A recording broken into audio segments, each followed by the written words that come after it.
हर्णे बायपासजवळील समुद्रकिनाऱ्यावर आढळलेल्या मृत डॉल्फिनवर नागरिकांकडून करण्यात आले अंत्यविधी. हर्णे बायपास समुद्रकिनाऱ्यावर एक अटलांटिक स्पॉटेड डॉल्फिन मृत अवस्थेत किनाऱ्यावर आढळून आला.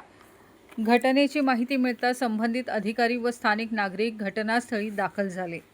यावेळी कांदनवन वनरक्षक प्रभू साबणे, विश्वंभर झाडे, कासवमित्र दुर्गेश जाधव, कांदळवन समितीचे अध्यक्ष फहद जमादार, हर्णे सुरक्षा रक्षक नदीम महाडिक, सामाजिक कार्यकर्ते मुजम्मिल काजी तसंच ग्रामपंचायत सदस्य व सेवा चॅरिटेबल ट्रस्टच्या अध्यक्षा सना काझी उपस्थित होत्या.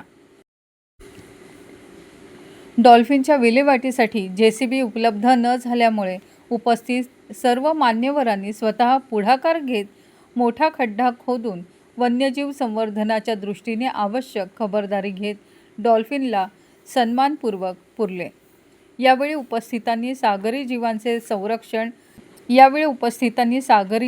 संरक्षण, समुद्री प्रदूषण रोखणे आणि किनारी भागातील जैवविविधतेचे संवर्धन करण्यासाठी नागरिकांनी सतर्क राहून अशा घटना तात्काळ संबंधित विभागाला कळवाव्यात असे आवाहन केले.